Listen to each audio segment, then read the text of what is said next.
Hi there, chemists. We are trying to understand moles this week.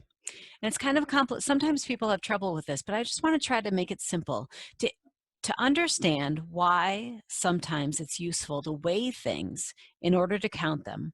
I'm going to introduce you to this bucket of screws. It's pretty heavy. I bought this bucket of 1,000 screws a while ago, and I've been using them a lot. But now I've got a big project coming up, and I need 60 dozen screws. And that's like 720 screws. And like, maybe I have that much, but I don't know. I haven't been counting or anything. So I want to know if I have enough left in this bucket. Is there 60 dozen screws left in the bucket? And now, like, yeah, I could dump it out and count every single screw. Oh God, but man, that would be boring and super pokey and messy. Screw that.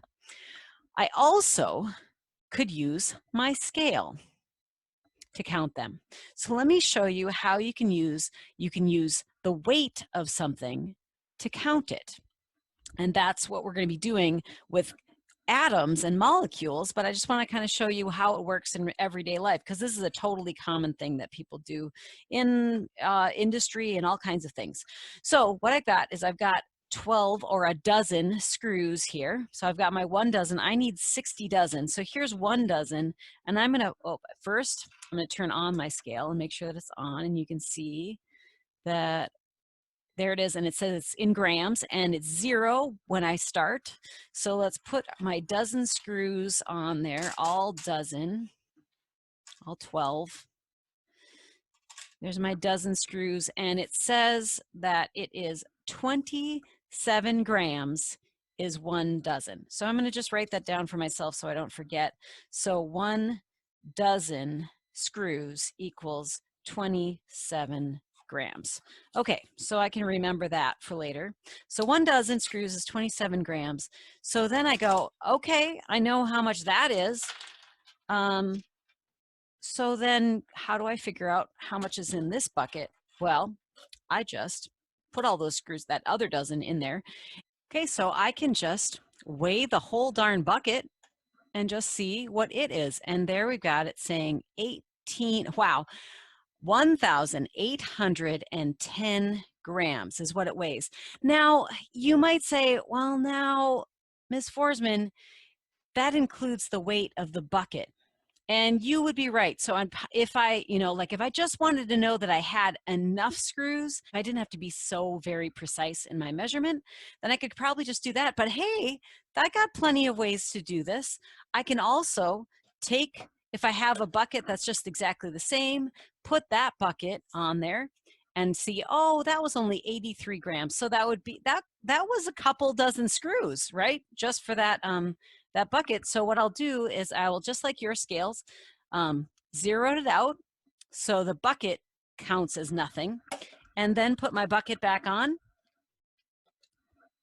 and it says it is 1,728 grams. Let me write that down so I don't forget.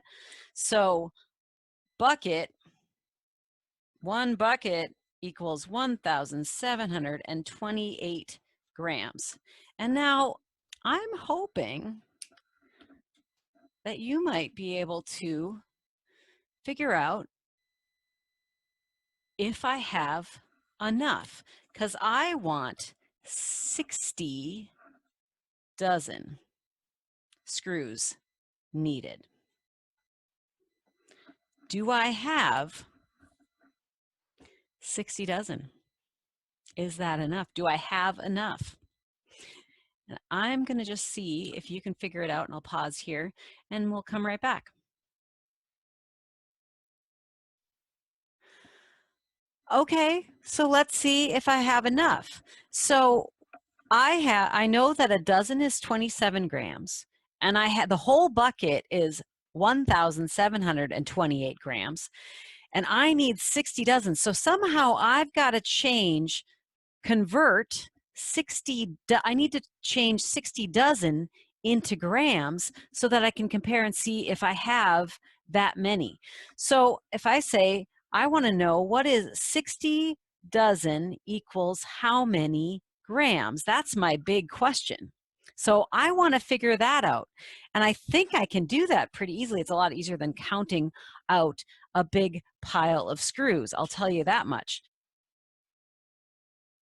So let's just start with what we want to know. We want to know 60 dozen, and we want to turn it into grams. So I'm going to use my just regular old unit multipliers, which you did in physics. So 60 dozen, and I want to know, I want to get dozens to grams. And I've got here, do I have something that turns dozens into grams? And I do. I've got 1 dozen is the same as 27 grams. And if I make sure that I put the dozens on the bottom, that cancels out, and I'm left with grams, and the answer is 60 times 27 is, and I did it before, so I don't have to grab the calculator, it's 1620 grams. 1,620 grams is 60 dozen.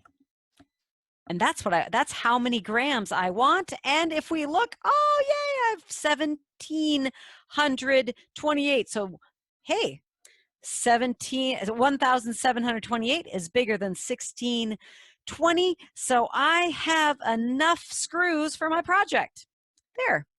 That is weighing in order to count things. Less pokey. We know that 1 dozen equals 27 grams right there. That means that our dozen mass is 27 grams per dozen. So that's our new term, dozen mass is 27 grams per dozen. We're going to be using that as our example of molar mass. So we know that. So we want to figure out, we have 1,728 grams. How many dozens is that? So what we're going to do is we're going to use unit multipliers like you did in physics and all the other science classes, and we're going to use them so that when we're struggling, we can still figure this stuff out. So we've got 1,728 grams, 1,728 grams right there. And do you notice I've got this unit multiplier? Where I got that was right up here. I know that 1 dozen equals 27 grams. So here's where I've got 1 dozen equals 27 grams. These two things on the top and the bottom of the fraction are equal. So I'm going to multiply, and you notice I've got the grams are on the bottom and grams are here. It's, you know, on the top of the fraction, you could think of it like that, top, and then on the bottom, that means that something that's on the top of a fraction and multiply can be canceled out with something at the bottom. So notice my grams are canceled out in orange. So what all I'm going to do is I'm going to take 1,728, multiply it by 1, and that's going to be 1,728. But then I'm going to divide everything by 27, which basically is the same thing as 1,728 divided by 27. And you end up with 64 dozen. But then, like, how many beads is that? Like, we know how many dozen that is, but I bet you can calculate how many beads it is, right? We have 64 dozen. How do you turn that into beads? That's going to be this right here. Let's make it so you can see everything right here without my, right there. We got 64 dozen. Do you notice now I've got my unit multiplier is 1 dozen is the same thing as 12. So 12 is on the top and dozens on the bottom. I cancel. Do you see those, the dozens canceling out? And it ends up being 768 beads, or 64 times 12 and then divided by 1. Well, and dividing by 1 doesn't do much. So 768 beads. That's how you do it that way.